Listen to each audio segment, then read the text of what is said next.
Okay, so today's lesson's really covering about how to attack the ball from a lot of different angles, from being what we call really shallow or neutral plane, whichever, you're up here, that would be neutral, or you could be up and out like this and still become very successful. And so how can you do this? Because you hear me talk a lot about you can become really successful with about any style, but there's still, you have to be careful with that. So you understand the Tommy contact point, which we talked about, where the sole of the club strikes the ground in alignment with the lead wrist and the grip alignment point. From a face-on standpoint, that works great. From down the line, we know the baseline, which is not a straight line when the club comes back here. It can be certainly on this angle, it will be coming from the side, or it can be coming from neutral from the side, and or from very upright like this in front of your body, outside your body even, as long as the baseline is good to go. Okay, it can even be coming vertical like this, which we don't recommend, but you have to tilt your body and adjust your body backwards, and you can't really cover the ball if you do that, but you can still, don't get me wrong, you can still play fantastic golf. Phil Mickelson has proven that, and Gary Woodland. They play with a very, what we call, vertical shaft. This is not over the top, by the way. So when the club's like this, when you can see it steep like this, the steep means that the club are in alignment, okay? The more they're off alignment, the more shallow that is. So if we said, well, if I'm coming into the ball with this club, that would be a steep angle, but it's not over the top. Only over the top is whenever I turn my body and make the club head come outside the hands. Now, I've seen players that come down like this and then turn at the last second and get the hands working out towards the ball, and out towards their hip, and then the club starts to work out away from their body from turning, and then all of a sudden, right at the baseline they come out, and then the pivot causes them to hit it off the toe in here. So you can be, if just because your swing's good coming down here doesn't mean that it won't be coming out later. If you see that, it's because you don't have enough discipline with the side of the shaft of the plane, which it takes a tremendous amount of discipline and patience and understanding if you don't do it naturally. But there's a lot of ways to come into the ball and be successful with golf. And if anything, this will help you understand more than probably anything that we do to become successful and have kind of your style, your swing, because we're not a bunch of robots here. We want to allow you to work within what you are comfortable with, but it still has to be within the parameters of being good physics and biomechanics and just sound striking, right? And human movement, like I like to say. And so when I come back on the baseline, you can see you can see somebody come vertical up like this and like that. Like if Fred Couples, we'll try to demonstrate his swing the best we can. We go up, and then all of a sudden he turns, and he comes down on the first plane here, as you'll see. This is matching, the side of the shaft is on an angle. So it's not over the top. Over the top would be, if he came here, we wouldn't be talking about him. That would be over the top, okay? So the first plane that you'll talk about when we talk about the essentials of the plane is the seam of the shirt. The shaft will match the line of the seam of the shirt. So when you could be all the way back here, wherever you want to be, and then when you come down to 3/4 where the hands are level, the seam of the shirt is the angle we want the shaft at, where it's like this. So I'm going to move this out where you can see it better. Okay, so with that being said, so if I'm here, what'll happen is, let's say we come out where the hands, watch the hands, they'll move away, and that puts me on the seam of the shirt, but the head is behind the hands. If you do that move, if you see yourself moving that, you cannot twist through the ball. You don't want to twist through it anyway, but I can tell you for a fact, if you're here and you see that, where your hands are moving in front in a circle forward, and the head is behind, especially about this amount of degrees, you do not want to twist your shoulder and twist. That's the worst thing. You will pull the head out off plane halfway down and miss the second plane and the third plane. So what you'll learn is we have 3 planes we talk about, and they're only one as you strike, but in general, so if I'm here and I'm on the first plane, if I stay disciplined, you'll see it hits the second plane. It's just through the middle of the spine. If I stay disciplined to the baseline, you can see it hits the corner, and I'm good to go, and I'm going to be playing some great golf. So I can play very steep as long as I'm patient. If I get here and twist the body that way and or here and tilt back, I can still go under the plane. You have to watch for that if you're a very good player, okay? But what my point is here is all three of these planes will work. This is the first one here. You'll see the second one. Let's say we go back. Here's the second plane. That's neutral. You'll see it's a little behind in the first plane, so it's a little more neutral. My hands are in direct alignment with my shoulder, and you can see the shaft, the side of the shaft is square. And then what happens, it goes through, and that's more neutral plane.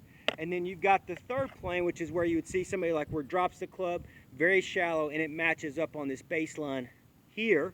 It's very shallow. It's shallow and underneath on the hip line, and then they come into the baseline the same way.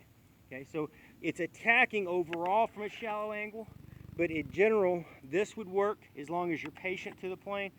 This would work as long, the neutral plane would work if you're disciplined to the plane, which is what you see mostly on the tour.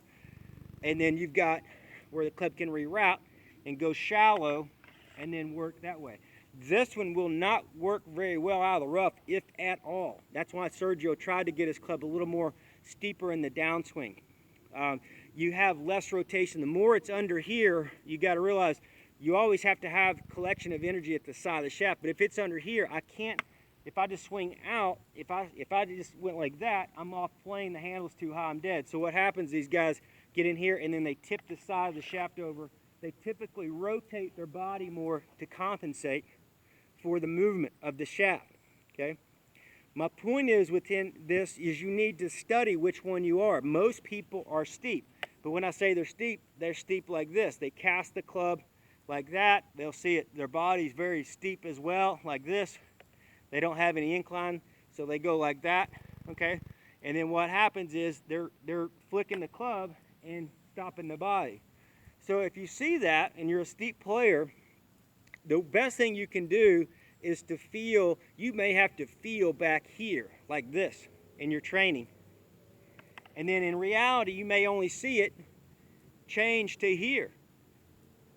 Okay, in reality, so if you watch a real swing, it's probably going to be about right there. Hopefully you catch the baseline and you finish forward and you're hitting straight shots, because there's a lot of great golf that's played from a very steep angle from here. The body just looks different when they hit the shot.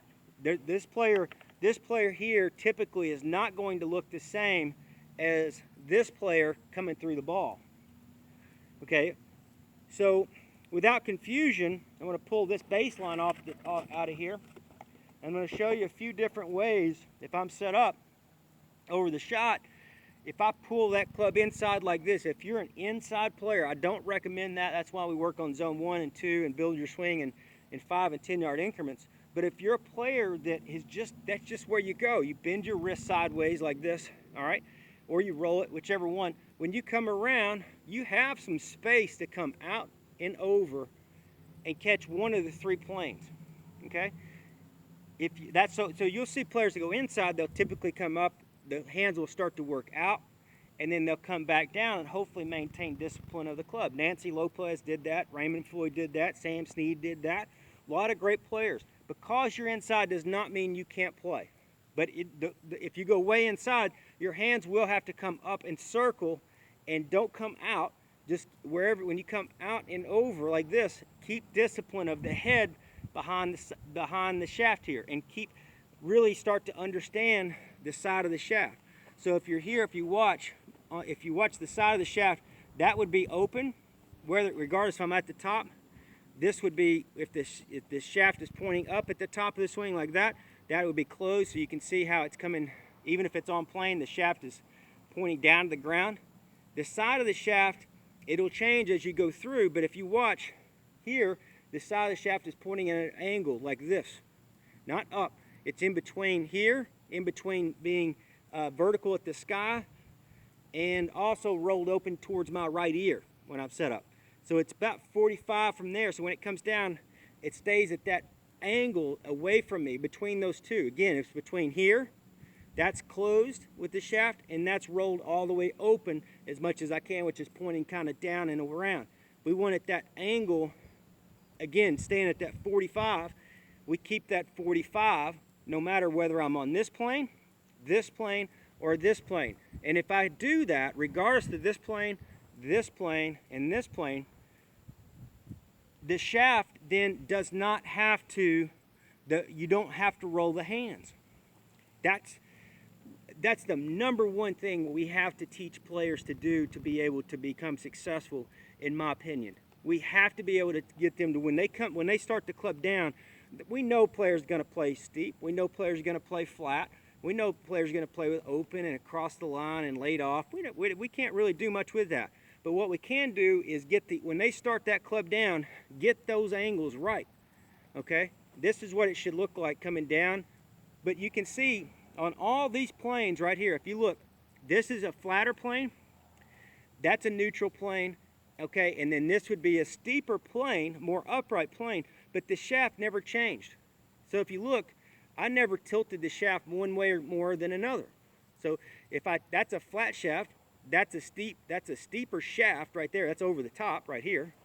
And then that would be neutral. If you look at, as I keep neutral on the side of the shaft, it's only thing I'm changing is my hand position.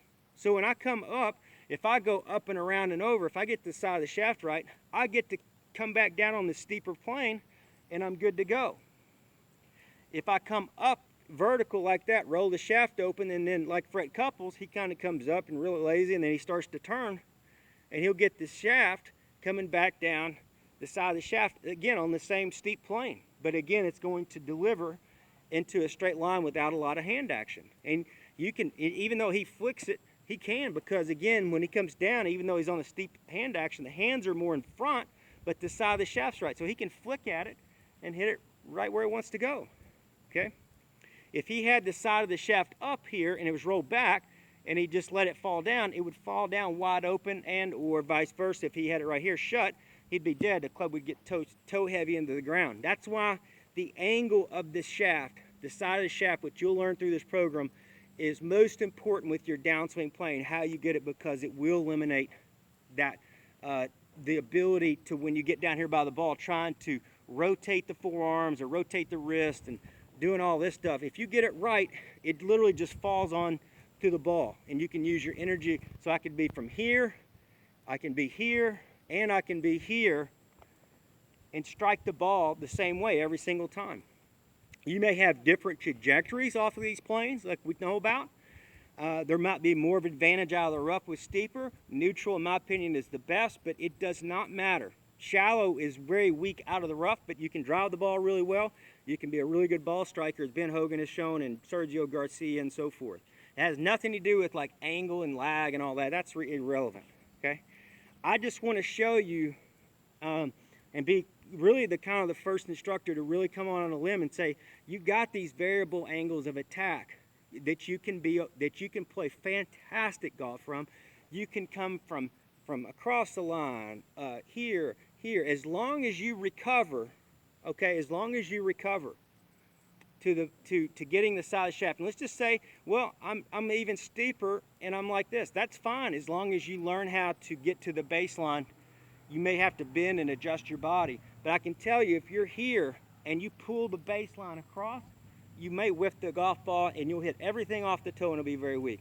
If you get under the plane like this and you swing your arms out like that, you will probably shank every single ball that you hit and be a very bad golfer. And so your arms don't have to be coming from back here. They don't have to be coming from here. They don't have to be coming from here. But what you're trying to make yourself do is get a certain angle with the shaft and maintain that angle, and also where the shaft is angled at. So we have the angle as far as up and down. This would be up and vertical.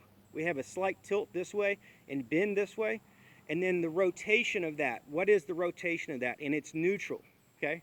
So no matter what you do, if you make all these movements, whatever, you can recover and hit one of these three lines and you're good to go. That's why you can see I'll do some of this crazy stuff, but I can guarantee you when I start down, I'm catching one of these three planes. I can go up and around, and I can go under, as long as I get the side of the shaft correct and I get back on the baseline. I can go up, and I can even go under. You know, Ryan Moore does some of that. So he goes up and around, and then he'll go, you know, under and flat, and then, but it gets the side of the shaft and the baseline correct, okay? You can go more neutral, which is what most people like to see, but it's just showing you a lot of variations, and that's what this game is about. It's about the one thing that won't change in this game. There will never be a robot. Every swing that looks the exact same on the PGA or LPGA Tour. So this gives you a lot of options, but what you need to study is the angle of the side. If when the club comes down to the first shoulder here, where your hands are, this would be vertical, which is steep. This would be flat. This would be, again, this would be rolled open steep and rolled open because the shaft rolled open and it's pointing to me. That now the side of the shaft is pointing towards you. And then we want to be at a 45 in between that, right in between both of those. So we want to know that we want to get the side of the shaft on a slight tilt here, a slight bend on either of these planes. So that the bend is separate from the hand plane. The hand plane is here, right? So if I was here on the shallowest one, that's set up to hit a draw, but the side of the shaft is the same. That's neutral, that's straight. Out here in front, if this stays the same and I have a good baseline, that's going to be, could be straight, could be just a slight fade as well. Most of the time when you see great players and they have this tilt here, and they're on this first plane out here, which is steeper, what will happen is they'll have just a shade of rotation with that, and they'll have just a slight masse, which the ball goes slightly left or right. And you can, like I said, Fred Couples did it his entire career. There's a lot of other players. Craig Stadler, you name the list. You can play some great golf. Bruce Litsky, same thing. Where the hands went out, but the side of the shaft was at an angle, and he stayed disciplined. The shaft stayed disciplined behind the head as long as possible, and you can play some fantastic golf. I know there's a lot of information. I know I repeated myself a lot within this video. I just want you to understand you're in this program so you can increase your timing and find the swing in the slot. This is a lot of variation that you can play and be a fantastic golfer if you'll take what I told you and start to understand how when you come out of the float zone and you get into the delivery, how you have the side of the shaft, the angle that you have it, and then how you keep your body disciplined to the plane. I will say, leave on one last thing. When you come off, most people are steep.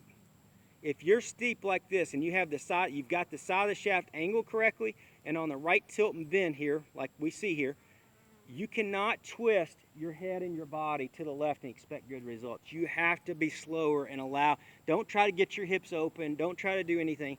Just let the club fall down and your body react to it. Most people are not coming back from under here if they are with the side of the shaft. If they are, I believe personally they'll naturally react in what they need to do with their body. But the most common is from here, and the shaft's usually wide open as they're coming down. They may have the angle right like this, but usually the shaft is wide open, pointing to the sky. We want that, if you changed anything, you got that shaft at a 45, and then learn to just stay disciplined and not twist and force the club, just let it fall on the ball. Your ball striking would improve immensely.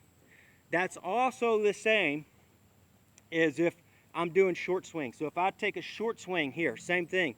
I can swing it inside, do a lot with the face. Don't shut it down, that's the worst thing you do. But you can swing it back inside and catch one of these three planes as long as the side of the shaft is correct, okay? So if I'm here and like this, I can still hit that ball right where I want it to go. It was inside, it was here, and I stopped, and then I just let it go. You can see, you can still do, even on the short shots, you have to understand where you are and where you're going. If you're going inside, your hands are probably going to need to come back a little bit. As if you went back here, you would probably need to get your hands in a circle, get the side of the shaft right, and then just let it fall onto the plane. If you go up and down, and you kind of lift it like Freddie Couples, you're going to have to pivot at some point. So you'd have to go here. You can't just come back down. Here, a little bit of pivot, pause a little bit, get the shaft on one of these three planes, and just let it fall onto the plane. When I say fall, I would not suggest letting it flop around. Let it fall, but maintain some soft but good alignment. So soft, so as you're letting it fall, it's soft, but it's also in line, okay? So I hope that really helps you, and I do believe it will. I know it will help you. You just have to find out and study your own swing. Use your iPad, reverse it. use whatever app you like to do and study your swing, nobody else's, and find out where you classify in this. If your club head is coming in here at any place, which most people are, and look for the side of the shaft, the angle the side of the shaft is. Down, most people are wide up. The head is outside the hands. They're twisting and pivoting their body. And you say, well, how do I fix that? You start with those 5-yard scale, the 10-yard scale, and you'll have the same patterns in this shot as you have in a bigger swing. Vice versa. If you have this, you'll have that. So you try to make your swing fairly neutral, and training is fairly neutral, and make smaller angles so you have smaller misses. Okay, but you got to find the angle, you got to find the side of the shaft, okay? And then you understand about the timing contact point. Again, thank you for your time and your patience. This is a long video. It's a very detailed video, and just pay attention to it and classify yourself, and then make your changes yourself. Study and start making changes. And if you see changes in this area, you will start to see better ball flight, and then start to understand your swing, not only from the shaft of the club, but you also start to understand more about your body and what it's doing correct or incorrect. So anyway, I hope this really helps you, and hope you have a great day as well.